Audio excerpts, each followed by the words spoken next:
আসসালামু আলাইকুম। কেমন আছো সবাই? পরীক্ষা কেমন দিয়েছো?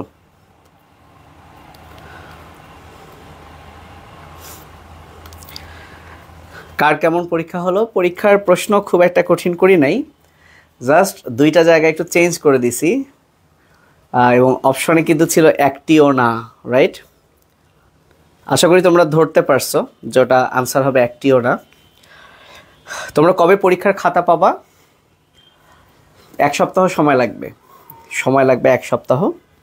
নর্মালি তোমাদের নেক্সট যখন পরীক্ষা হয় তখন আবার তোমরা যখন আসবা অফলাইনে যারা আছো তারা তখন খাতাগুলো নিবা, সাথে যারা ভালো করেছো আমরা এক সপ্তাহ পর রেজাল্ট দিব, তাদের আবার পুরস্কার দেওয়া হবে।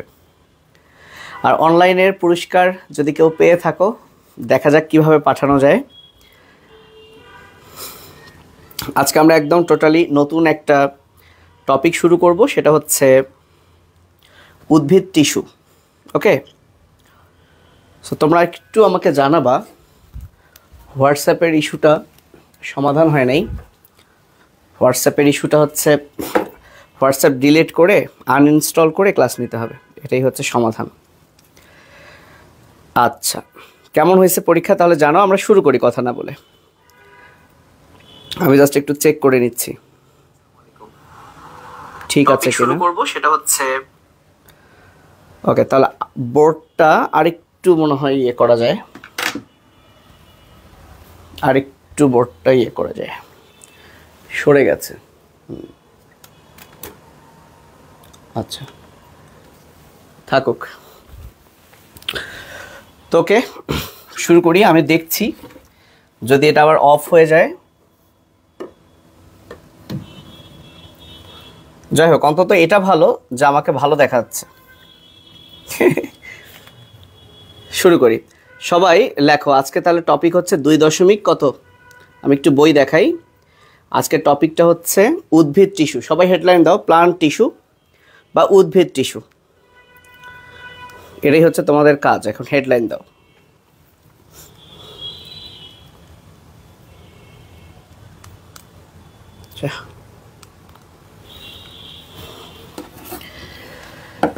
ওকে, যাক আলহামদুলিল্লাহ, তোমরা অনেকেই ভালো পরীক্ষা দিয়েছো, খুব খুশির খবর। তবে তোমাদের আগ্রহ আছে, তোমাদের আব্বা আম্মাদের আগ্রহ আরও বেশি, এইটাতে খুব মন ভরে গেছে। চাপাই থেকে শিবগঞ্জ থেকে ফোন দিয়ে মানে খুব এক্সাইটেড। যাক আলহামদুলিল্লাহ, খুব ভালো হয়েছে। তাহলে আমরা শুরু করব ভাইয়া, উদ্ভিদ টিস্যু। সব টিস্যু উদ্ভিদও আছে, হ্যাঁ প্রাণীও আছে। তো আসলে টিস্যু কাকে বলে? সো আমরা অলরেডি মনে হয় জানি যে একাধিক কোষ নিয়ে গঠিত হয় টিস্যু, তাই না? আচ্ছা, তোমাদেরকে একটু বই দেখাই যে কোন টপিকটা আজকে পড়ব, একটু দেখাই নি। সরি, তাহলে এই টপিকটা হেডলাইন দিও, তাহলে আর ভুল হবে না। এবং এখন একটা সুবিধা হচ্ছে কি, সুবিধা হচ্ছে যে তোমাদের কাছে কিন্তু বই বা পিডিএফ অলরেডি রয়ে গেছে, তাহলে ওইটার উপর যা পড়ালাম এমসিকিউগুলো তুমি এখন থেকেই পড়তে পারবে। আচ্ছা দেখো, একটু দেখে নেই যে আমরা পড়ছি কোনটা। আমরা মূলত খাতা কলমে সাজিয়ে দিব, কিন্তু আগে বই দেখে বইয়ে যে এটা ভালোভাবে সাজানো নাই, তোমাদের তো একটু ভয় দেখানো উচিত, তাই না? যে বইয়ে ভালো করে সাজানো নাই, আমি এটাকে সাজিয়ে দিচ্ছি। একটু বই দেখাই। আচ্ছা, চলে আসছি প্রায়। এই যে 2.3। সো হেডলাইন দেবা 2.3। আজকে মূলত আমরা পড়বো 2.3.1। এই যে এইটা উদ্ভিদ টিস্যু বা প্লান্ট টিস্যু। তো শুরু করি ভাইয়া। আমি ইংরেজিতেই লিখছি, সরি আমি বাংলাতেই লিখছি, মাথা ওলাই গেছে। তাহলে উদ্ভিদ টিস্যু। আচ্ছা, টিস্যু কাকে বলে? তিনটা এক মনে রাখবো, হ্যাঁ এক মনে রাখবো, তিনটা এক মনে রাখবো। কি কি? আমরা সকলেই জানি জীবদেহের একক হচ্ছে কোষ। জীবদেহের একক কি? কোষ। এখন এই কোষগুলো যখন গুচ্ছাকারে থাকে, তার মানে টিস্যু হতে গেলে একটা কোষ দিয়ে টিস্যু হবে না, অন্তত কয়েকটা কোষ লাগবে। সো টিস্যু হচ্ছে কোষ গুচ্ছ, তার মানে একগুচ্ছ কোষ। টিস্যু মানে কি? একগুচ্ছ কোষ হতে হবে। আচ্ছা, দেন এই যে কোষগুলো, এই কোষগুলোর একটা ক্রাইটেরিয়া আছে। ক্রাইটেরিয়া কি? তারা একই প্রকার হইতে পারে, মানে তাদের টাইপ সেম হইতে পারে, আবার ভিন্ন হইতে পারে। ঠিক আছে, তাহলে টিস্যু হতে গেলে কোষ হতে হবে একগুচ্ছ।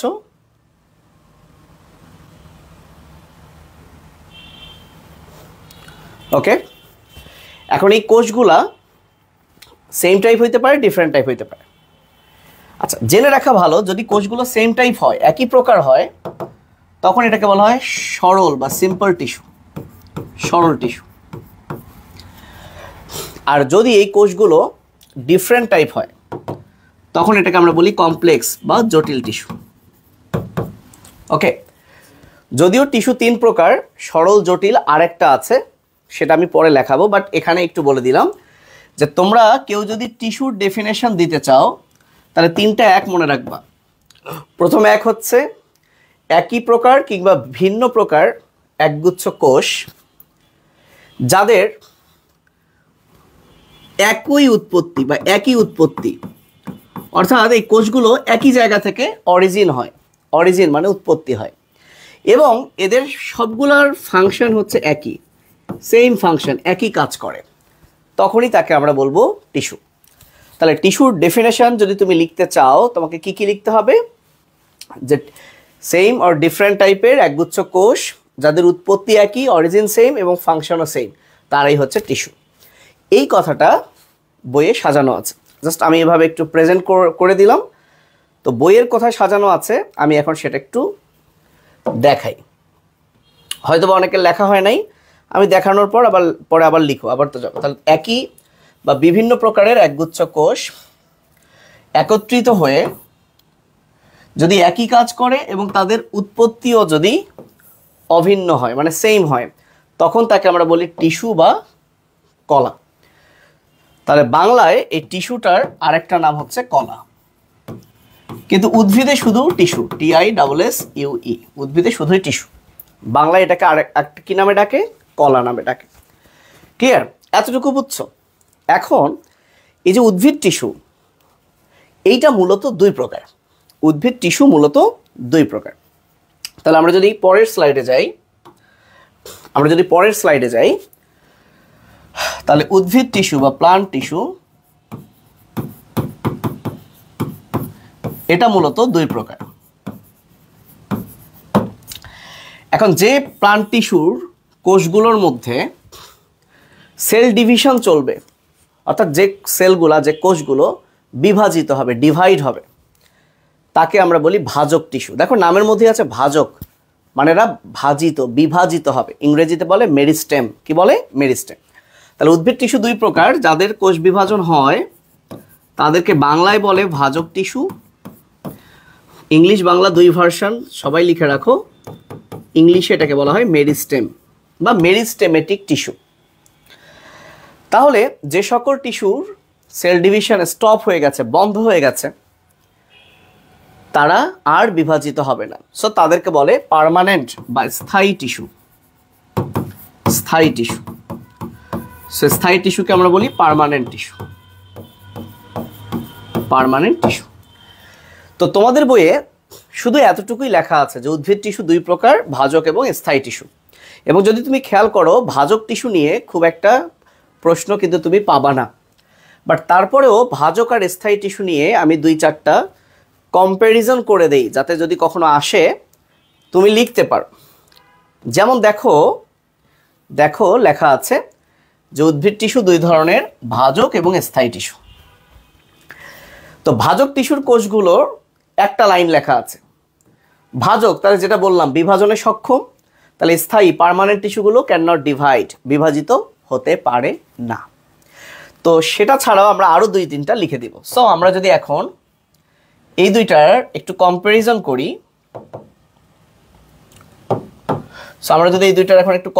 করি, নাম্বার 1, তাহলে ভাজক টিস্যুর কি আছে? লেখো ইংলিশ ভার্সন লেখো ক্যান ডিভাইড, ডিভাইড হইতে পারে, তাহলে বিভাজন ক্ষমতা আছে, বিভাজন ক্ষমতা আছে।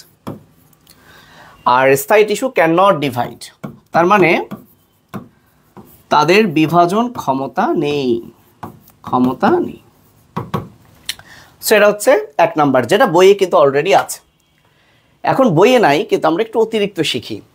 তুমি যখন ইন্টারমিডিয়েটে উঠবা তখন এই ভাজক আর স্থায়ী টিস্যুর প্রায় 13 থেকে 14টা করে বৈশিষ্ট্য শিখতে হবে, কিন্তু এখন সবগুলো দিয়ে তোমার মাথা গরম না করাই, কারণ এক্সামে তো তোমাদের এটা লাগবে না, বাট আরও 3-4টা একটু বলে দিই।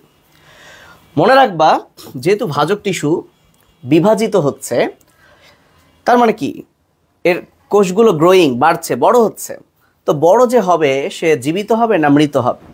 ডেফিনেটলি সে জীবিত হবে, সে অ্যালাইভ থাকবে, রাইট? তাহলে ভাজক টিস্যুর কোষগুলো হচ্ছে জীবিত। এখন কমেন্ট করো তো স্থায়ী টিস্যুর কোষগুলো, আই মিন পার্মানেন্ট টিস্যুর কোষগুলো কেমন, জীবিত না মৃত? ঝটপট কমেন্ট করে জানাও তো, আমি তোমাদেরকে একটু কমেন্ট পড়ি। স্থায়ী টিস্যুর কোষগুলো, আচ্ছা, hi Anisha, congratulations and welcome to Fahad biology. তুমি নিউ স্টুডেন্ট, কবে ভর্তি হয়েছো জানো? আচ্ছা, আয়েশা সিদ্দিকা বলেছে মৃত, আলী আজম বলেছে ডাইড,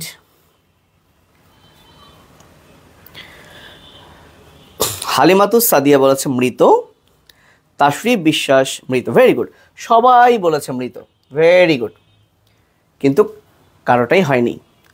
একজন বলেছে লিভিং, তারটাও হয়নি। ব্যাপারটা হচ্ছে, মনে করো এই যে আমি ছোটবেলা থেকে লম্বা হচ্ছিলাম, এখন আর আমি লম্বা হব না, আমাকে টানলেও লম্বা হব না, কারণ আমার লম্বা হওয়ার যে আমার যে বৃদ্ধিটা হচ্ছিল সেই জয়েন্টগুলো কিন্তু ফিউজ হয়ে গেছে, আর গ্রোথ আমার হবে না যতই আমার বয়স বাড়ুক। তো এখন বলো তো, আমি তো আর বৃদ্ধি পাচ্ছি না, সো আমি যদি বৃদ্ধির কথা ভাবে আর বৃদ্ধি পাচ্ছি না, তার মানে আমার বিভাজন বন্ধ হয়ে গেছে, তার মানে কি আমি কি মরে গেছি? আচ্ছা, ব্যাপারটা হলো যারা পার্মানেন্ট টিস্যু, স্থায়ী টিস্যু, তাদের কোষগুলো আসলে জীবিতও থাকতে পারে, মৃতও থাকতে পারে। স্থায়ী হয়ে গেছে বলে যে সে একদম মরে গেছে তা কিন্তু নয়। সো এটা একটু মাথায় রাখবো, এই জন্য আমরা এটা ভুল হইতে পারে স্টার চিহ্ন দিব, যেটা লিভিং অর ডেড যে কোনো একটা, মানে দুটোই হইতে পারে। আচ্ছা, জীবিত বানান কোনটা, এইটা না এইটা?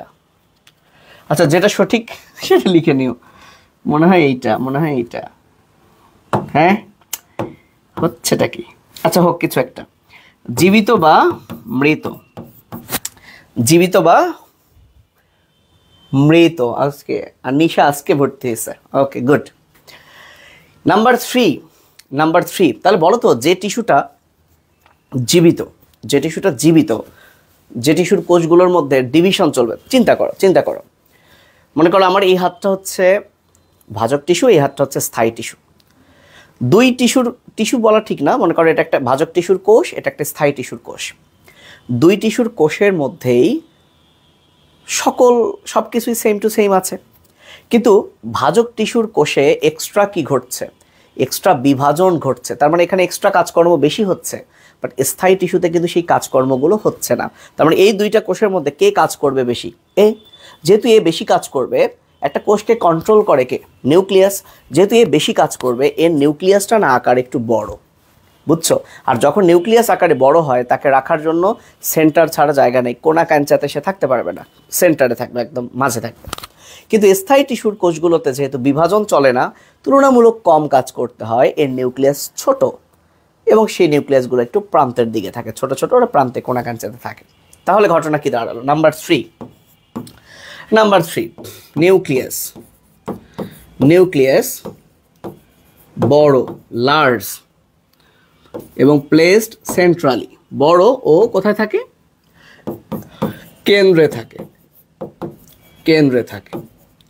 আর এখানে জাস্ট উল্টোটা হবে, নিউক্লিয়াস বড়র জায়গায় হবে যাবে ছোট, স্মল, এবং সেন্টারে থাকে, সেন্টারের অপোজিট কি? পেরিফেরাল। সেন্ট্রাল আর একটা হচ্ছে পেরিফেরাল মানে প্রান্তীয়, পেরিফেরিতে থাকে। সো আমি বাংলায় লিখছি প্রান্তীয়, ইংলিশ ভার্সনরা কই লিখবা? পেরিফেরাল বা পেরিফেরিতে থাকে। ওকে, নাম্বার 4, তাহলে এবার বলো তো, যেহেতু ভাজক টিস্যুর কোষে অনেক বেশি কাজ হয়, আর এই কাজ হয় মানে কি, ক্রিয়া বিক্রিয়া হয়, রিয়াকশন হয়, আর রিয়াকশনের জন্য কি দরকার, এনজাইম দরকার। আর এনজাইমগুলো থাকে কোথায়, এনজাইমগুলো থাকে সাইটোপ্লাজমে, কোষের সাইটোপ্লাজমে। তাহলে বলেন তো কোন কোষের সাইটোপ্লাজমে এনজাইম বেশি থাকবে? আনসার হলো ভাজক টিস্যুর কোষের সাইটোপ্লাজমে এনজাইম বেশি থাকবে, কারণ ওখানে অনেক বেশি কাজকর্ম হবে। এখন সাইটোপ্লাজম তো তরল, যে তরলে এনজাইম হচ্ছে প্রোটিন, যে তরলে এনজাইম বা প্রোটিন জাতীয় পদার্থ বেড়ে যাবে, তাহলে সেই তরলটা একটু বেশি কনসেন্ট্রেট, ঘন হবে না? ধরো পানির মধ্যে, বা ধরো ডাল, যেখানে যে ডালে পানি বেশি সেটা পাতলা ডাল, আর যে ডালে ওই ডাল বেশি সেটা ঘন ডাল। তো এক্স্যাক্টলি সাইটোপ্লাজম তো তরল, এখানে যত বেশি এনজাইম সাইটোপ্লাজম তত বেশি হয়ে যাবে ঘন। তাহলে ভাজক টিস্যুর নাম্বার 4, ভাজক টিস্যুর সাইটোপ্লাজম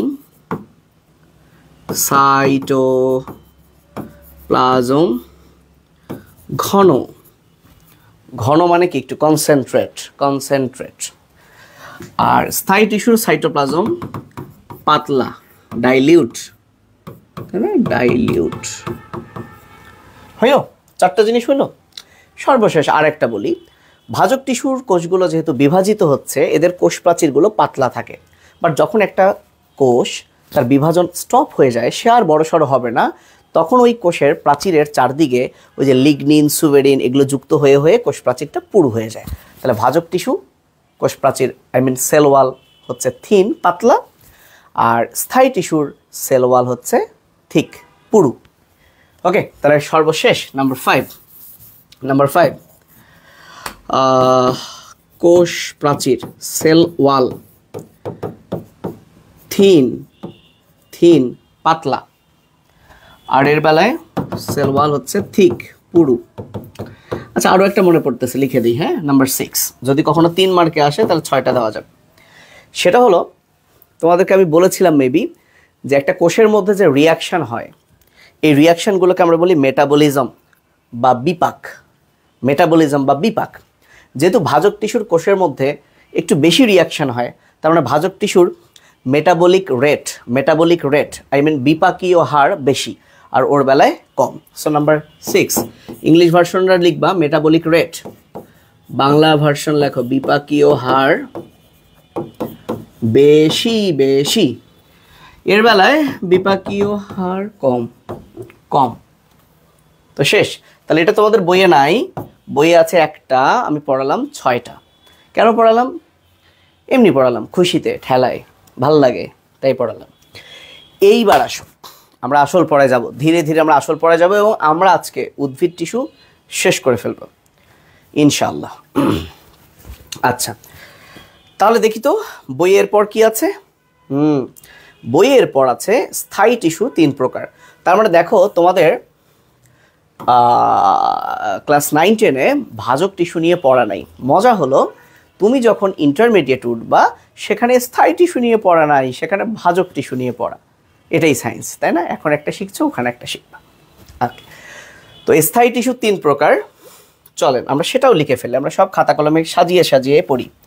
তাহলে পার্মানেন্ট টিস্যু বা স্থায়ী টিস্যু এটা হচ্ছে 3 প্রকার। এই 3 প্রকারের মধ্যে অলরেডি একটা আমরা জানি সিম্পল টিস্যু, সরল টিস্যু, আর একটাও জানি কমপ্লেক্স টিস্যু, জটিল টিস্যু। আর একটা আছে যেটা নিয়েও তোমার 9-10-এর বই আলোচনা করা নাই, ইন্টারেও আলোচনা করা নাই। সেই সকল টিস্যু থেকে বিভিন্ন ধরনের কেমিক্যাল বা রাসায়নিক পদার্থ সিক্রেট হয়, ক্ষরণ হয়, নিঃসরণ হয়। যেমন তোমরা দেখবা অনেক উদ্ভিদের শরীর থেকে আঠা বের হচ্ছে। ওই যে টিস্যু থেকে আঠা বের হচ্ছে সেটাকেই বলে ক্ষরণকারী টিস্যু বা নিঃস্রাবী টিস্যু, ইংরেজিতে বলে সিক্রেটরি টিস্যু। এটা নিয়ে কোনো আলোচনা নেই। তাহলে কি নাম আরেকটার? নিঃস্রাবী বা ক্ষরণকারী। ইংলিশে কি হবে? সিক্রেশন মানে ক্ষরণ, সিক্রেটরি টিস্যু। তো মাইন্ড ইট, তোমাদের বইয়ে এই 2টা টিস্যু নিয়ে আলোচনা করা আছে, সরল এবং জটিল টিস্যু। ও আমি না সরি আমি না ভুল বলছি, আজকে উদ্ভিদ টিস্যু শেষ হবে না, আজকে শেষ হবে সরল টিস্যু। থুক্কু আজকে শেষ হবে সরল টিস্যু। নেক্সট দিন জটিল টিস্যু পড়ব, তাহলেই শেষ হবে। আজকে সরল টিস্যু। ওকে, তাহলে এইখানে আমি যদি একটু লিখে ফেলি, এই যে সরল টিস্যু সেইটা আবার 3 প্রকার। সরল টিস্যু কয় প্রকার? 3 প্রকার। সো এই নামগুলো আমি একটা কাজ করি। সরল টিস্যু কয় প্রকার? 3 প্রকার। কি কাজ করা যায়? এই 3 প্রকার টিস্যু তোমাদের বইয়ে দেখো মানে কিভাবে লেখা আছে। আচ্ছা, সরল টিস্যু দেখো কিভাবে লেখা আছে। এই যে প্যারেনকাইমা, লক্ষ্য করো সেটা নিয়ে অনেক কথা।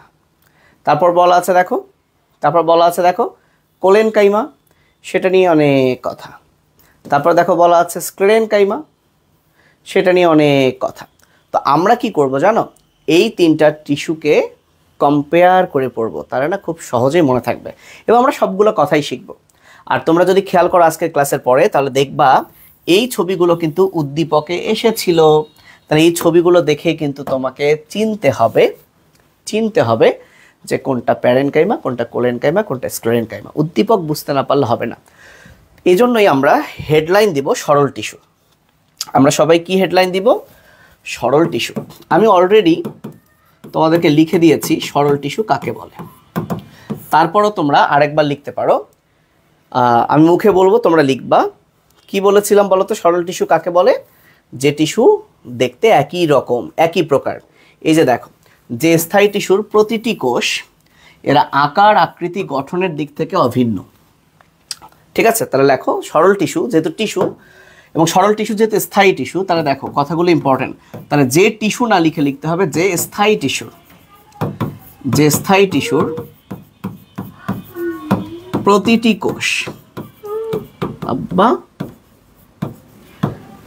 কোষ আকার মানে কি? সাইজ। আকৃতি মানে কি? শেপ। এবং গঠন, স্ট্রাকচার। ও গঠনে কি? অভিন্ন, সেম। তাদেরকে বাবু কি করো তুমি? ছি, এটা তো তাহলে তো সব দেখা যাবে পেছনে। একটু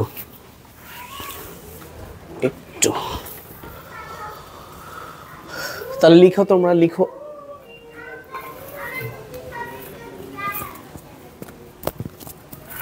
ওকে, হয়ে গেছে। তাহলে কি হয়েছে? তাহলে সরল টিস্যু যেহেতু স্থায়ী টিস্যু, দেখো খুব ভালো। তাহলে যে স্থায়ী টিস্যুর প্রতিটি কোষ, টিস্যুগুলো না কিন্তু, টিস্যুর প্রতিটি কোষ কিসে একই রকম? আকার, আকৃতি, গঠনে অভিন্ন। তাদেরকে সরল টিস্যু বা সিম্পল টিস্যু বলে। ওকে, সিম্পল টিস্যু বলে। ওকে, জাহাঙ্গীর আলম একটা সুন্দর কথা বলছে, স্যার আমরা তো জানি উদ্ভিদ কোষে নিউক্লিয়াস প্রান্তে থাকে, তাহলে হ্যাঁ চমৎকার প্রশ্ন। তাহলে ভাজক টিস্যুর কোষে নিউক্লিয়াস কেন সেন্টারে? দেখো কি সুন্দর বেসিক। দেখো বেসিকটা কি? ভাজক টিস্যুর কোষগুলো না নতুন টিস্যু, বুঝুন। একটা কোষ বিভাজন হয়ে নতুন তৈরি হলো। আর স্থায়ী মানে কি? পরে ভাজক টিস্যুর যখন বিভাজন ক্ষমতা শেষ হয় তখন সে স্থায়ী হয়, পার্মানেন্ট হয়। তার মানে দাঁড়ালো ভাজক টিস্যুর নতুন টিস্যু, স্থায়ী টিস্যু পুরাতন টিস্যু। তাহলে এখন বলো তো, ভাজক টিস্যুর কোষগুলো যেহেতু নতুন, তাহলে তাদের কোষগুলোতে তো বর্জ্য সহজে তৈরি হবে না, বর্জ্য তৈরি হবে অনেক পরে। সো রিমেম্বার, ভাজক টিস্যুর কোষগুলো না বর্জ্য পদার্থ থাকে না। আর বর্জ্য পদার্থ ধরে রাখেই তো কোষ গহ্বর। তো যার বর্জ্য পদার্থই নাই তার কোষ গহ্বরও নাই, থাকলেও ছোট। যেহেতু ভাজক টিস্যুর কোষের কোষ গহ্বর ভ্যাকুয়াল, ছোট, তাই তার নিউক্লিয়াস কিন্তু সেন্টারে থাকে। বাট স্থায়ী কোষ যখন হয় তখন অনেক বেশি বর্জ্য তৈরি হয়। বর্জ্যগুলো ধারণ করে কে? ভ্যাকুয়াল কোষ গহ্বর। তখন কোষ গহ্বরের ঠেলায় নিউক্লিয়াস প্রান্তে চলে যায়। সেটা একটা সুন্দর লজিক, তাই না? ওকে, এখন বলতে পারো তাহলে ওভারঅল উদ্ভিদ টিস্যু বলতে তাহলে আমরা নিউক্লিয়াস প্রান্তে বলি কেন? কেন্দ্রেও বলতে পারি, প্রান্তেও বলতে পারি। দেখো ভাইয়া, ধরো তুমি হৃৎপিণ্ড পড়ছো, তো দেখবা বইয়ে লেখা আছে হৃৎপিণ্ডের ওজন এত কেজি, কিন্তু বলো তো একটা ছোট বাচ্চার হৃৎপিণ্ডের ওজন কি তত কেজি? না। তার মানে আমাদের শরীরে, হিউম্যান বডিতে প্লাস উদ্ভিদে যে স্ট্রাকচার নিয়ে আলোচনা করা হয় সব কিছুই আসলে ম্যাচিউর সেল, পূর্ণ বয়স্ক ধরে আলোচনা করা হয়, পূর্ণ বয়স্ক ধরে আলোচনা করা হয়। যদি ছোটটার কথা বলতেই হয় তখন পাশে লিখে দেওয়া হয় যে হৃৎপিণ্ডের ওজন এত, বাচ্চাদের এত, বুঝছো? আর যদি বাচ্চা লেখা না থাকে ধরে নিবা এটা পূর্ণটা নিয়েই বলা আছে। এই জন্য যেহেতু একটা ম্যাচিউর বা স্থায়ী বা পার্মানেন্ট টিস্যুর কোষগুলোতে যেহেতু ভ্যাকুয়াল তৈরি হয়, কোষগহ্বর তৈরি হয়, নিউক্লিয়াস প্রান্তে সরে, তাই নর্মাল সেন্সে আমরা উদ্ভিদ কোষের নিউক্লিয়াস প্রান্তে সেটাই বলি। তোমার প্রশ্নটা অসাধারণ, মানে আমি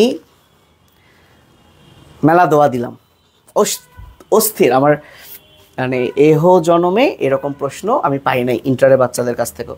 খুবই সুন্দর প্রশ্ন, এবং তোমরা যারা উত্তরটা শুনলা তোমরা বলো প্রশ্নটা দারুণ কিনা, তাই না? সো খুব ভালো প্রশ্ন ছিল, very good, very good, yes.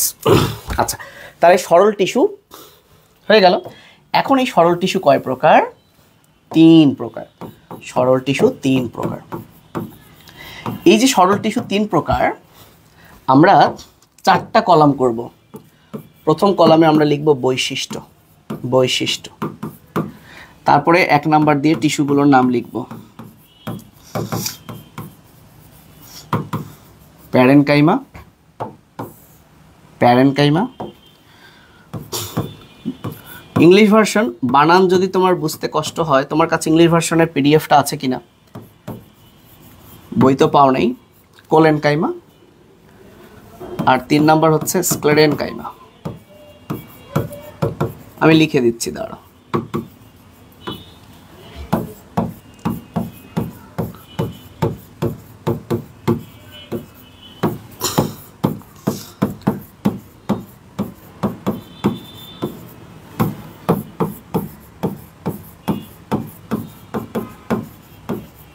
কি কমেন্ট করছো? Good question, good.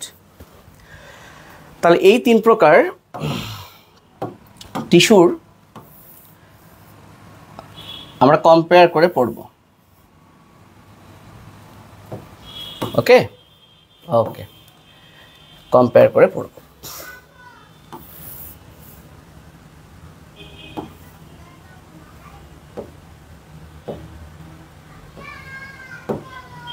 আচ্ছা, তো প্রথমে নাম্বার 1 দিই।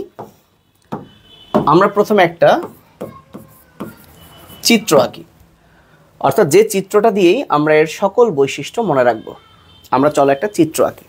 ওকে, চিত্র আঁকার বেলায় তোমরা কি কেউ কিছু বলছো? হুম,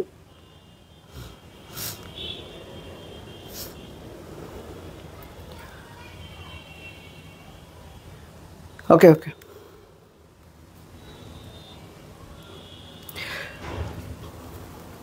আচ্ছা, চিত্র আঁকার বেলায় তোমরা যে কাজটা করো, একটা তুমি প্যারেনকাইমা টিস্যু জাস্ট এরকম সিম্পল একটা গোল্লা দাও, জাস্ট এরকম একটা গোল্লা দাও। আচ্ছা, পারলে তুমি আরও একটা গোল্লা দাও, পারলে তুমি আরও একটা গোল্লা দাও, এবং লক্ষ্য করো, লক্ষ্য করো, হয় তৈরি। এই 3টা গোল্লার মাঝখানে একটু ফাঁকা আছে, রাইট? সো এটা যদি একটা কোষ হয়, সেল হয়, এটা যদি একটা সেল হয়, এই মাঝখানের এই ফাঁকাটাকে বলে ইন্টার সেলুলার স্পেস। ইন্টার মানে দুইটার মাঝে, ইন্টার বাংলায় বলে আন্তঃকোষীয় ফাঁকা স্থান। আন্ত মানে দুইটার মাঝে, যেমন 2 কলেজ 2 স্কুলের মাঝে যখন খেলা হয় তখন কি বলে? আন্তঃ school tournament, inter school, inter. Okay, so এটা হচ্ছে আন্তঃকোষীয় ফাঁকা স্থান। এই যে ফাঁকা স্থান দেখতে পাচ্ছ না, এই যে ফাঁকা জায়গাটা আন্তঃকোষীয় ফাঁকা স্থান। সো এইভাবে প্যারেনকাইমা টিস্যুর এঁকে ফেলো, এঁকে ফেলো। আচ্ছা, কোলেনকাইমার বেলায়, কোলেনকাইমার বেলায় একটা কাজ করো। আচ্ছা, তুমি এরকম ষড়ভুজাকার আঁকো। আচ্ছা, এখানেও ষড়ভুজাকার আঁকো। আচ্ছা, একটা জিনিস মাথায় রেখো, পড়ছো কিন্তু টিস্যু, পড়ছো কিন্তু টিস্যু, তাই একটা কোষ আঁকলে হবে না, কয়েকটা আঁকতে হবে, বাট আমি একটা আঁকলাম। ওকে, আমি একটা আঁকলাম। এখন যেটা গুরুত্বপূর্ণ কাজ সেটা হচ্ছে স্ক্লেরেনকাইমা। ভাইয়া স্ক্লেরেনকাইমার একটা ব্যাপার বলে দিই। স্ক্লেরো যে শব্দটা, এই যে স্ক্লেরো, এই স্ক্লেরো শব্দটার অর্থ হচ্ছে হার্ড। হার্ড মানে কি? দৃঢ়। হার্ড মানে দৃঢ়, অর্থাৎ এই টিস্যুর নামই হলো স্ক্লেরো। তার মানে তারা দৃঢ়তা দিবে, তারা খুব হার্ড। আচ্ছা, একটা জিনিস হার্ড মানে কি? তার প্রাচীরটা অনেক বেশি পুরু বা থিক। এই কারণে স্ক্লেরেনকাইমা টিস্যুর ছবিটাতে এই প্রাচীরটাকে অনেক বেশি পুরু করে দাও, এই প্রাচীরটাকে অনেক বেশি পুরু করে দাও। বুঝতে পারছো? প্রাচীরটাকে, প্রাচীর মানে সেল ওয়াল, সেল ওয়ালটাকে অনেক বেশি পুরু করে দাও, থিক করে দাও। তাহলে মাথায় রাখবা এই যে 3 প্রকার যে টিস্যু, প্যারেন, কোলেন, স্ক্লেরেন, এই সিকোয়েন্সটা মাথায় রাখলে তোমার না সুবিধা আছে। কি সুবিধা আছে? প্যারেনকাইমা টিস্যুর প্রাচীর হচ্ছে খুবই খুবই খুবই খুবই পাতলা, থিন, ভেরি থিন। আর স্ক্লেরেনকাইমা হচ্ছে ভেরি থিক। তাহলে এই দুইটার মাঝে যে আছে সে করবে কি জানো? তার কিছু বৈশিষ্ট্য হবে প্যারেনকাইমার, কিছু বৈশিষ্ট্য হবে স্ক্লেরেনকাইমার। কিছু হবে প্যারেনকাইমার, কিছু হবে স্ক্লেরেনকাইমার। ওকে, তার মানে সে একটু থিন, একটু থিক। মোটামুটি যদি ধরি তার এই যে কোণাগুলা, এই কোণাগুলা হচ্ছে থিক, তার এই কোণাগুলা হচ্ছে থিক। তাহলে তুমি যে কোণাগুলো একটু থিক করে দাও, পুরু করে দাও। বুঝতে পারছো? কোণাগুলো ঠিক করে দাও। এই ব্যাপারটাকে আমরা বলতে পারি অসমভাবে পুরু। অসমভাবে মানে সমানভাবে না, কমপ্লিটলি না, ইনকমপ্লিটলি থিক, অসমভাবে পুরু। বুঝতে পারছো? তাহলে এটা হচ্ছে সমানভাবে পুরু। পুরু মানে যতটুকু পুরু হওয়ার কথা ততটুকু পুরু। ও হচ্ছে ভেরি থিক, অনেক বেশি পুরু। আর এটা হচ্ছে অসমভাবে পুরু। আচ্ছা, এই ছবিটা দিয়েই আমরা অনেক কিছু শিখে ফেলবো। তাহলে আমরা প্রথমে একটা হেডলাইন দিই, সেল ওয়াল বা কোষ প্রাচীর। কোষ প্রাচীর, ওকে, কোষ প্রাচীর দিয়ে দিই। হ্যাঁ, তাহলে নাম্বার 2, এই ছবিটা সব সময় থাকবে, আমি পয়েন্টগুলো শুধু লিখে নিব। So number 2 cell wall. Cell wall মানে কোষ প্রাচীর, কোষ প্রাচীর। তাহলে এর কোষ প্রাচীর কেমন? পাতলা। আর আমরা কোষ প্রাচীর পড়েছি, কোষ প্রাচীর যদি পাতলা হয় তাহলে সেটা শুধুমাত্র সেলুলোজ দ্বারা তৈরি। সেলুলোজ বানান নিশ্চয়ই জানো, ইংলিশ ভার্সন CLLULOS। তাহলে কোষ প্রাচীর পাতলা, কি দ্বারা তৈরি? সেলুলোজ। আচ্ছা, এটা কি কোষ প্রাচীর? অধিক পুরু, অধিক পুরু। তো অধিক পুরু হতে গেলে তাদের কি থাকবে? লিগনিন। তোমাদের নিশ্চয়ই মনে আছে কোষ প্রাচীরে যখন, কোষ প্রাচীরের কি আছে? প্রাইমারি প্রাচীর, সেকেন্ডারি প্রাচীর আছে না? পড়ছো না? মধ্যপর্দা, প্রাইমারি, সেকেন্ডারি। তো সেকেন্ডারি প্রাচীরে কি থাকে? ওই যে সে হাগলো, সে শুষলো, মনে আছে? লো, লিগনিন। আচ্ছা, সো লিগনিন থাকা মানে অনেক বেশি পুরু হয়। আর এদেরকে আমরা বলবো ইনকমপ্লিটলি থিক, মানে অসমভাবে পুরু বা পার্শিয়ালি থিক। সো ইংলিশ ভার্সনের বইয়ে কি লেখা আছে একটু দেখো, অসমভাবে পুরু।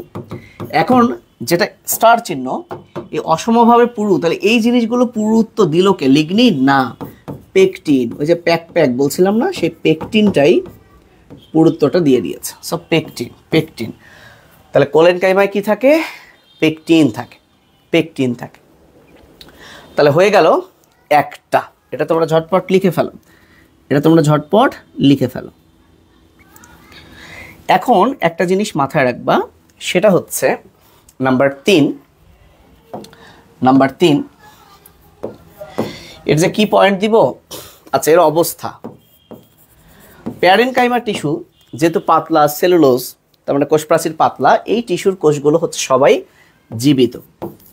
তাহলে এটা যেহেতু জীবিত, তাহলে স্বাভাবিক ওই যে কোণারটা, ওটা যেহেতু একদম পুরু হয়ে গেছে, মানে স্থায়ী হয়ে গেছে।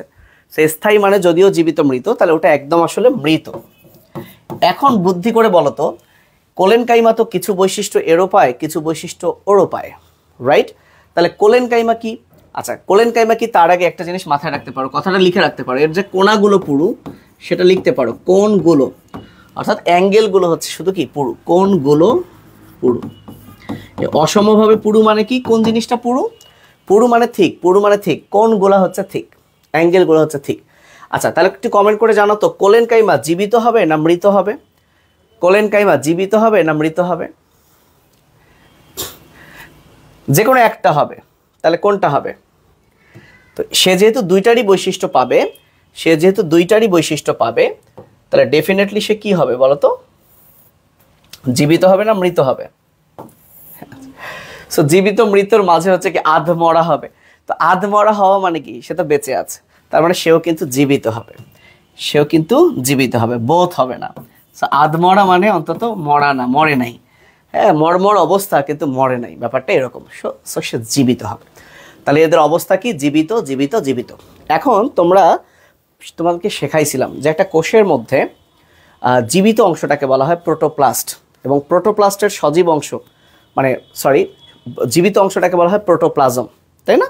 জীবিত অংশটাকে বলে প্রোটোপ্লাজম। মনে করে দেখো, পড়াইছি তো। যেহেতু এই দুইটা কোষ মানে এই দুইটা টিস্যু জীবিত, তার মানে এদের প্রোটোপ্লাজম আছে। So number 4, protoplasm.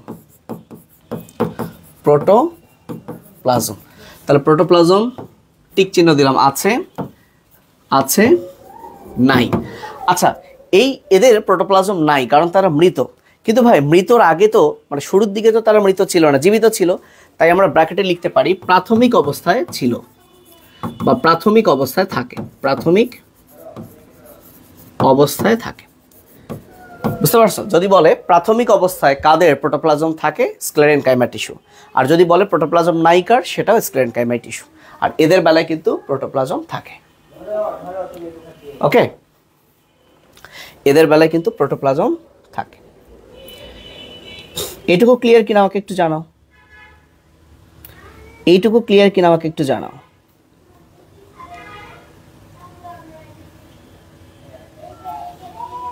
আচ্ছা, এইবার আমরা দেখব, একটু মুছেই ফেলি কারণ ছবিগুলো যাতে না হারিয়ে যায়। এবার আমরা কত নাম্বার দিব? 4 শেষ না? 1 2 3, হ্যাঁ 4 শেষ। 5 নম্বরে লেখো কোষ। কোষগুলো দেখতে কেমন? সেল কোষগুলো কেমন? সো এদের কোষগুলো, বিশেষ করে এই যে প্যারেনকাইমা টিস্যুর কোষগুলো, যদিও আমার সবগুলো দেখতে সেম পরিমাণ, তাদের রেডিয়াস বা ব্যাসার্ধ এগুলো সেম হয় নাই, তারপরেও মনে রাখবা এই কোষগুলো একদম একই রকমই সাইজের হবে। সো যেটাকে আমরা বলি সমব্যাসীয় মানে দৈর্ঘ্য, প্রস্থ, উচ্চতা, লেন্থ, তারপর কি প্রস্থকে কি বলে? উইথ, দেন হাইট, সবগুলোই হচ্ছে সেম। সমব্যাসীয়। ওকে ভাইয়া, সমব্যাসীয়। আচ্ছা, এই কোষগুলো যদিও দেখতে ষড়ভুজ লাগছে, এই কোষগুলো, এই দুইটা কোষই একটু লম্বা, দুইটা কোষই কি লম্বাটে। সো লম্বাটে, কিন্তু এটা তো লম্বা, সাথে কি প্রাচীর যেহেতু পুরু, তাহলে আমরা একটু এভাবে লিখবো, শক্ত ও লম্বাটে, হার্ড অ্যান্ড টল, তাই না? আচ্ছা, তাহলে এটা দিয়ে কিন্তু আমরা আইডেন্টিফাই করব। যদি বলে শক্ত লম্বাটে, তাহলে বুঝা যাবে স্ক্লেরেনকাইমা। আর শুধু লম্বাটে বললে আমরা কোলেনকাইমা আনসার করব। এই তো আমাদের শেষের দিকে। হ্যাঁ, মানে আমরা এই পার্থক্যটা শেষ করলেই কিন্তু ভাইয়া হয়ে গেল। একটু করে কমেন্ট দেখছি। আচ্ছা, নাম্বার 6, তাহলে এই তিনটা টিস্যুর মেইন ফাংশন কি? আচ্ছা, প্যারেনকাইমার মেইন ফাংশন হচ্ছে ফুড বা খাদ্য নিয়ে। এই প্যারেনকাইমার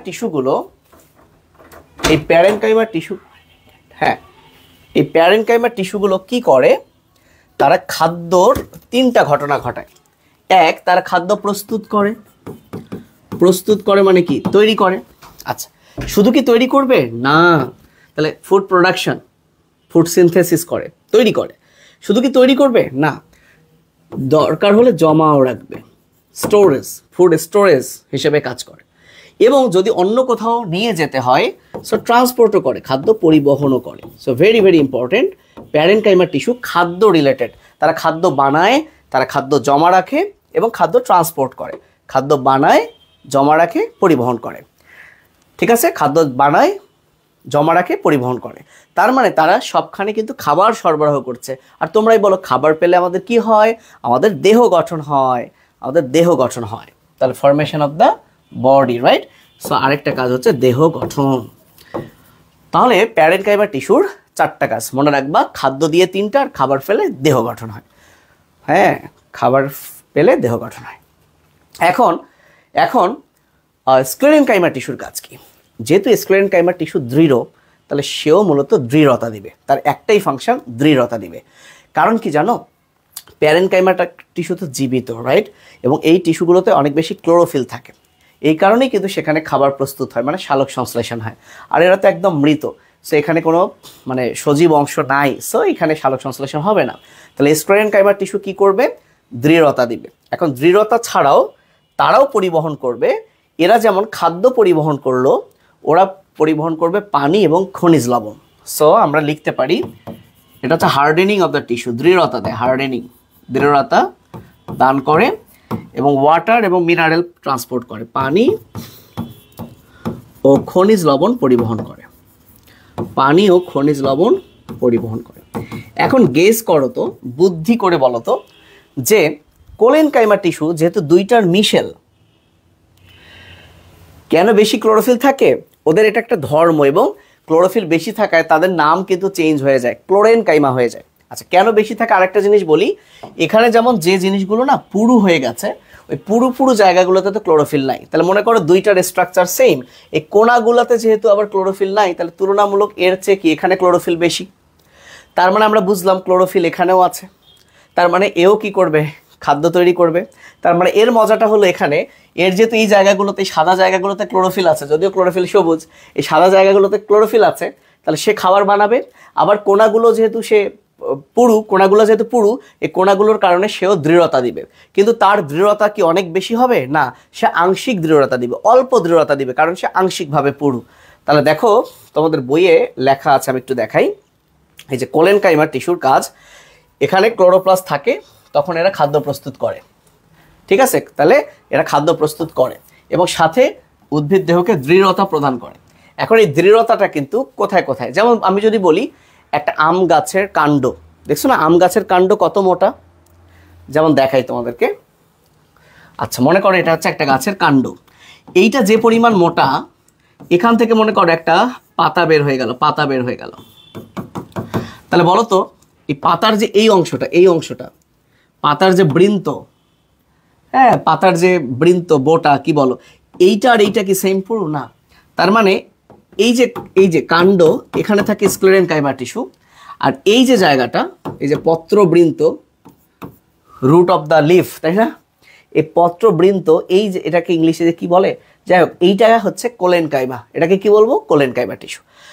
যেমন আমি যদি বলি লাউয়ের কাণ্ড, কুমড়া কাণ্ড, তো লাউয়ের কাণ্ড, কুমড়া কাণ্ড কি আম কাঁঠালের মতো শক্ত? না। তাহলে ওই যে লাউ কাণ্ড, কুমড়া কাণ্ড, অর্থাৎ যাকে একটু বাঁকানো যায়, একটু শক্ত, কিন্তু পাতার মতো অত পাতলা না, পাতার মতো অত নরম না, পাতাগুলোতে থাকে প্যারেনকাইমা। আর যেগুলো একটু শক্ত কিন্তু বাঁকানো যাচ্ছে, সেগুলো হচ্ছে কোলেনকাইমা। আর যেটা একদম বাঁকানো যায় না, দৃঢ়, সেটা হচ্ছে স্ক্লেরেনকাইমা।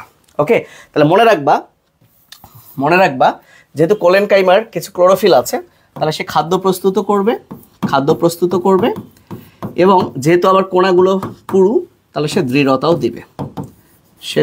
দিবে, ঠিক আছে? ঝটপট লিখে ফেলো, সে দৃঢ়তাও দিবে।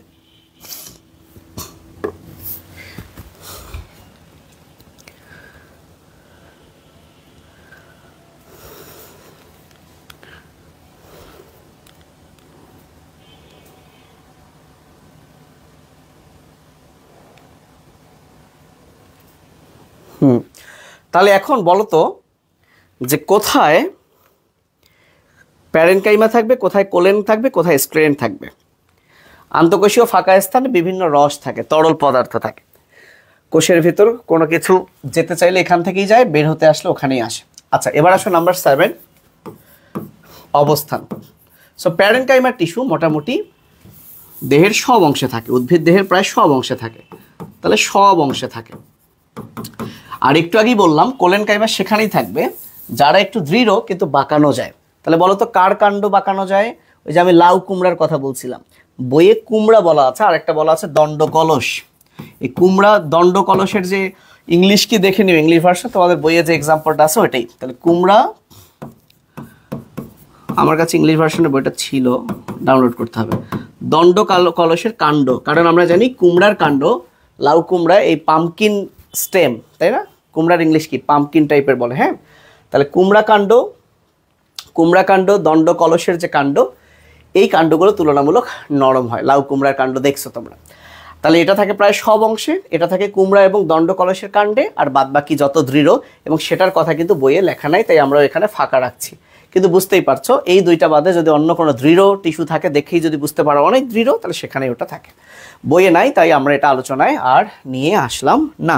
তাহলে আমরা 7টা পড়ে ফেললাম। এখন আমরা এই 7টা একটু রিভাইজ করব।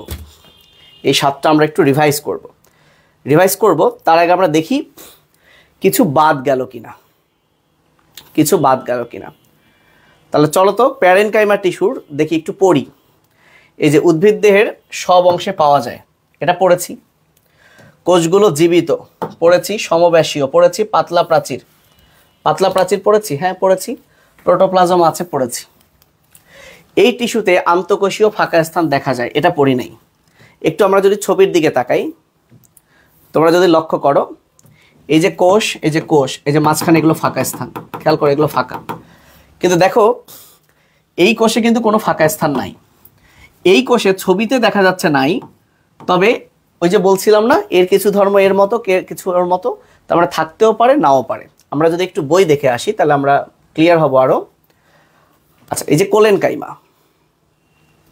তাহলে দেখো কোলেনকাইমা আসলে বিশেষ ধরনের প্যারেনকাইমা, কারণ তার মধ্যে প্যারেনকাইমাই ম্যাক্সিমাম, শুধু কোনাগুলো হচ্ছে পুরু। আচ্ছা, সেলুলোজ থাকে, পেকটিন থাকে, পুরু হয়, যে কোনাগুলো একটু পুরু। তোমরা কি দেখছো? আছো কি না চলে গেছে লাইভ? আচ্ছা, তো কোনাগুলো হচ্ছে পুরু। কি এই দণ্ড কলস কি? সার্চ দিব না, দণ্ড কলস আমিও দেখে আসি নাই, হয়তো বা পরিচিত, সার্চ দিব না দাঁড়া। আচ্ছা, তাহলে কোনাগুলো হচ্ছে অধিক মোটা, তবে এই যে কোষপ্রাচীর অসমভাবে পুরু। কোনাগুলোতে কি থাকে? পেকটিন থাকার কারণে অধিক পুরু হয়। এরা লম্বাটে, সজীব, প্রোটোপ্লাজম পূর্ণ কোষ দিয়ে তৈরি হয়। এই যে দেখো আন্তঃকোষীয় ফাঁকা স্থান থাকতে পারে, তাহলে ওইখানে তো আছে থাকে, আর এখানে থাকতে পারে, আর এখানে একদমই নাই। বুঝতে পারছো? একদমই নাই। তাহলে আমরা এই আন্তঃকোষীয় ফাঁকা স্থান দিয়ে আর একটা পয়েন্ট লিখতে পারি, ইন্টারসেলুলার স্পেস। নাম্বার 8, আন্তঃকোষীয় ফাঁকা স্থান। ইংলিশটাও লিখে রাখি, ইন্টারসেলুলার স্পেস। এখানে থাকে, এখানে ভাষাটা হবে থাকতে পারে, আর এখানে হবে থাকে না। ঠিক আছে? তার আন্তঃকোষীয় ফাঁকা স্থান থাকতে পারে, থাকে না। কিন্তু ছবিতে তোমরা দেখছো যে এখানেও আসলে ছবিতে দেওয়া নাই, এবং আশা করি ছবি দেখে তোমরা বুঝতে পারবা। ছবি দেখে তোমরা কিভাবে বুঝতে পারবা?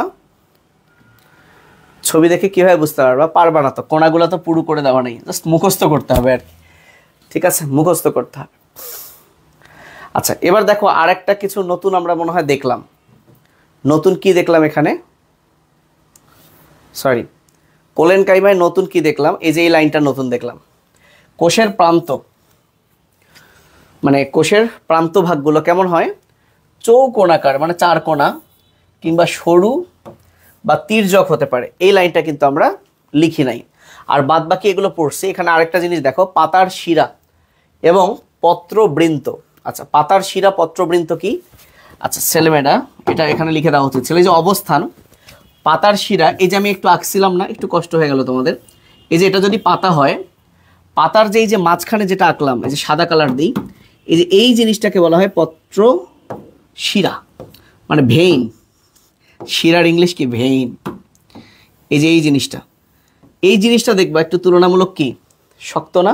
তাহলে এই যে পাতার যে শিরা বা এই সাইডেও যেগুলো আছে, এই জায়গাগুলোতে কোলেনকাইমা টিস্যু থাকে, এবং পত্র যে বৃন্ত, এই যে পত্র যে বৃন্ত, এই যে এইটা, কারণ এই বৃন্তটাই তো ভেতরে শিরা হয়ে যায়। এই পত্র বৃন্ত হচ্ছে কোলেনকাইমা। তাহলে কোলেনকাইমা আর কোথায় থাকে? পাতার শিরা এবং রুট অফ দ্য লিফ লেখো, বা বইয়ে কি আছে দেখো, ইংলিশ ভার্সন, পত্রবৃন্ত। তাহলে অবস্থানে, সরি এই দুইটাও লিখে দেওয়া উচিত ছিল, তোমাদের মনে একটু কাটাকাটি হলো, দুঃখিত। তাহলে কুমড়া ও দণ্ড কলসের কুমড়া ও দণ্ডকলসের কাণ্ডে পাওয়া যায়। নর্মালি পাতায় তো প্যারেনকাইমা, কিন্তু পাতার যে শিরা এবং পাতার যে এই যে বটা বৃন্ত এখানে থাকে কোলেনকাইমা।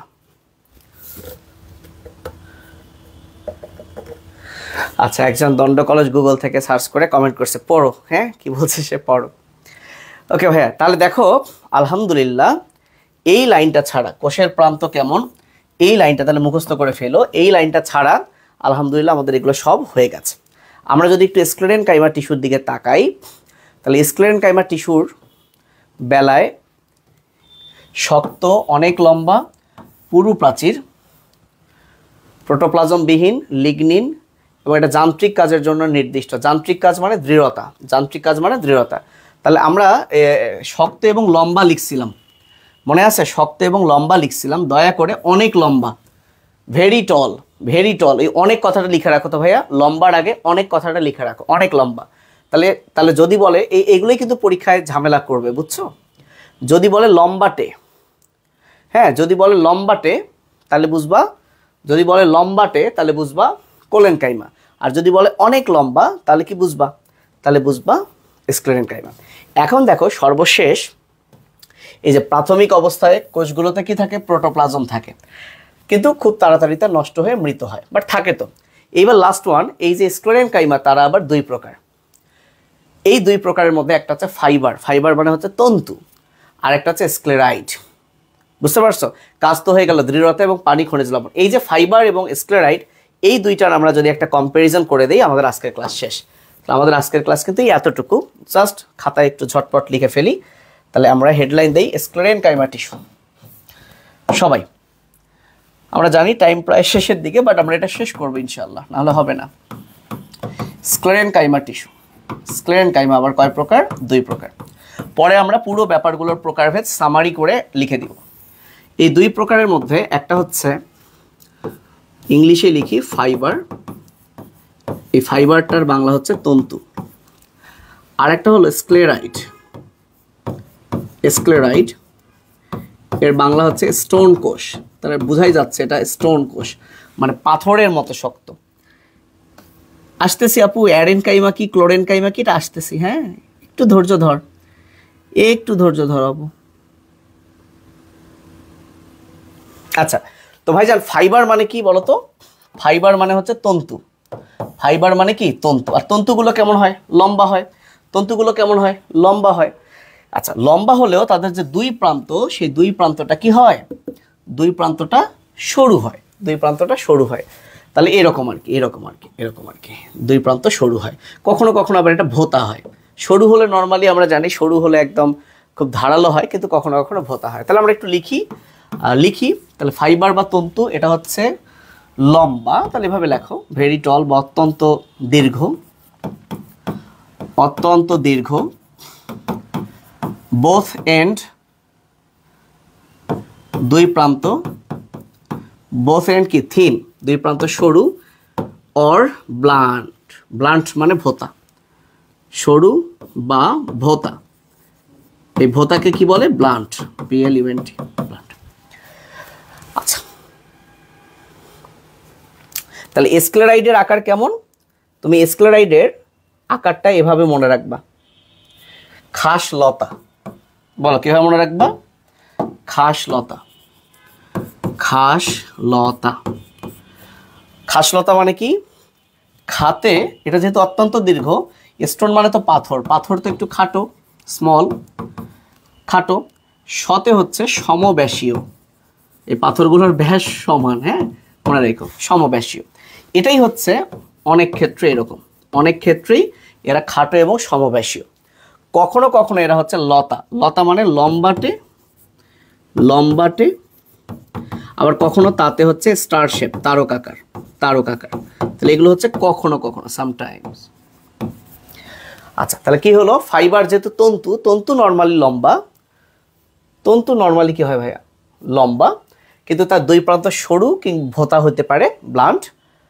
আচ্ছা, আর স্টোন কোষগুলো হচ্ছে খাস লতা, খাটো, সমব্যাসীয় কিংবা কখনো কখনো লম্বাটে, তারকাকার হইতে পারে। ঠিক আছে, লিখে ফেলো, লিখে ফেলো। ওকে,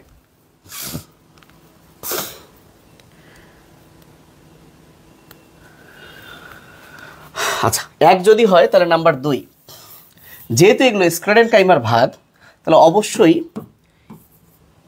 এর প্রাচীর মানে কোষ প্রাচীরটা কেমন হবে? কোষ প্রাচীরটা হবে শক্ত, শক্ত মানে কি হার্ড, এবং পুরু থিক, শক্ত পুরু, শক্ত পুরু। এবং তোমরা দেখছো কখন একটা কোষ প্রাচীর শক্ত পুরু হয়? যখন কোষ প্রাচীরে কি হয়? সেকেন্ডারি প্রাচীর তৈরি হয়। সেকেন্ডারি প্রাচীর মানে কি? Lignin suberin. আর সেকেন্ডারি প্রাচীর তৈরি হলে তোমরা গত ক্লাসেই মনে হয় পড়েছো বা তার আগের ক্লাসে, যে ওর মাঝখানে কি আছে? ফাঁকা ফাঁকা জায়গা আছে। এই ফাঁকা ফাঁকা জায়গাগুলোকে বলে পিট বা কূপ, পিট বা কূপ বলে। ঠিক আছে, তাহলে প্রাচীরের গায়ে কি থাকে? শক্ত পুরু। এই প্রাচীরের গায়ে কি থাকে? প্রাচীরের গায়ে পিট থাকে, পিট বা কূপ থাকে। কোষ প্রাচীর পড়ার সময় কিন্তু বলেছিলাম যে ফাঁকা জায়গা থাকে, সো এটাকে বলে পিট বা কূপ। এবং এই সেম ব্যাপারটা এদেরও থাকে। কারণ কি দেখো, এও তো স্ক্লেরেনকাইমা, তাহলে দুটারই প্রাচীর শক্ত পুরু, প্রাচীরের গায়ে পিট বা কূপ থাকে। তার মানে লেখো এখানে সেম সেম সেম, একই রকম ব্যাপার থাকে, একই রকম ব্যাপার থাকে। আচ্ছা, একই রকম ব্যাপার থাকে। তাহলে এদের যে গৌণ প্রাচীর, তাহলে এটা লিখে দেই যেটা আমরা গত ক্লাসে পড়ছি। গৌণ প্রাচীর মানে হচ্ছে সেকেন্ডারি ওয়াল। সেকেন্ডারি ওয়াল মনে আছে? সেকেন্ডারি ওয়ালটা হচ্ছে পুরু, শক্ত, আর বলতো পড়ছিলাম যে শেহাগুলো শেষ হচ্ছিল লিগনিন, লিগনিন দিয়ে গঠিত।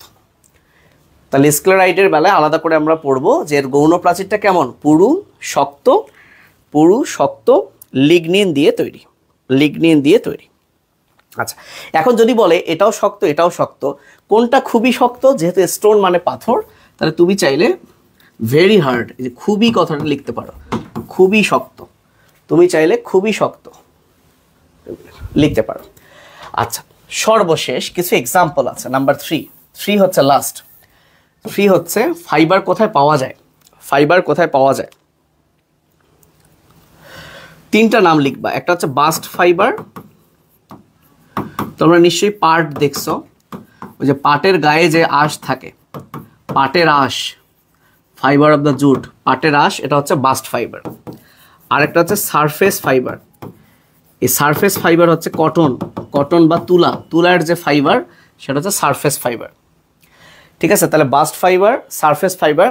আরেকটা আছে জাইলেম ফাইবার। তোমরা নিশ্চয়ই জানো কি না, জাইলেম শব্দটার অর্থ হচ্ছে কাঠ, আর কাঠের ইংলিশ কি? উড।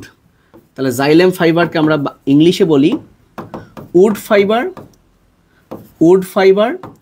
তাহলে বাংলায় কি হবে? উডের বাংলা হচ্ছে কাষ্ঠ মানে কাঠ, ফাইবারের বাংলা হচ্ছে তন্তু, কাষ্ঠ তন্তু, কাষ্ঠ তন্তু। So bast fibre, surface fibre, xylem fibre. যেহেতু এটা ফাইবার, তাহলে ফাইবারের এক্সাম্পলে 3টা ফাইবার আছে। বাস্ট ফাইবার, এটা খুবই আসে, পাটের আঁশ, বাস্ট ফাইবার। সারফেস তুলা, তুলা সারফেস, তুলা সারফেস, তুলা সারফেস। আর জাইলেম, জাইলো মানে কাঠ, জাইলো মানে কাঠ, উড মানে কাঠ, কাঠ। আর স্ক্লেরাইডের কোনো এরকম প্রকারভেদ নাই, জাস্ট মনে রাখতে পারো এরা হচ্ছে মৃত, এরা একদমই মৃত। স্ক্লেরেনকাইমা তো নর্মালি মৃত, কিন্তু এরা মৃত, এদের বেলায় এরকম কোনো এক্সাম্পল নাই, এদের বেলায় এরকম কোনো এক্সাম্পল নাই। সো আলহামদুলিল্লাহ,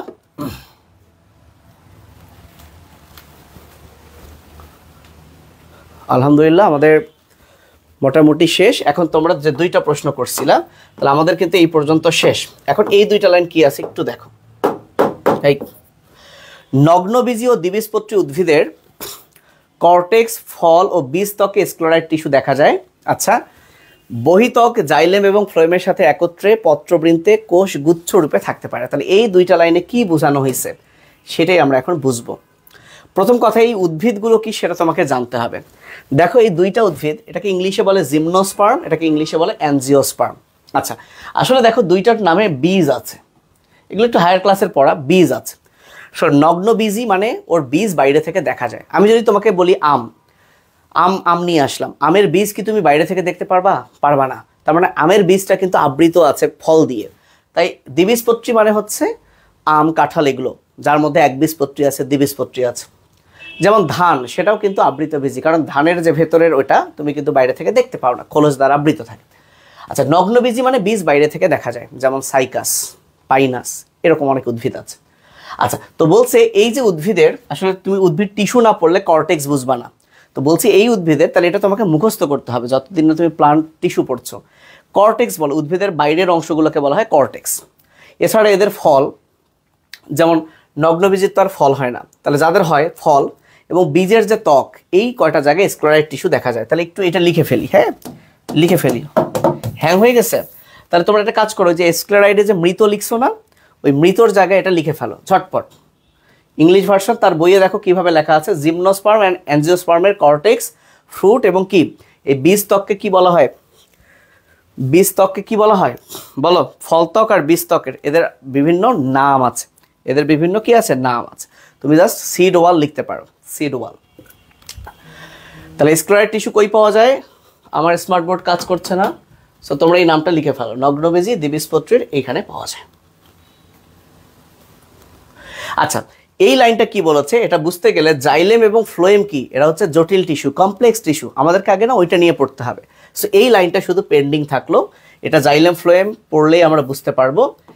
সর্বশেষ এই তিনটা ছবি মাথায় রাখবা এবং আজকে এই 2.3.1 উদ্ভিদ টিস্যু থেকে যা যা আছে সব পড়বা।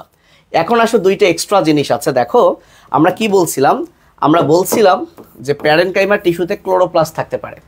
যদি ক্লোরোপ্লাস্ট থাকে, ক্লোরো থেকে তার নাম ক্লোরেনকাইমা, এটা ভুল করো না, এটা কিন্তু কোলেনকাইমা না, ক্লোরেনকাইমা, ক্লোরেনকাইমা।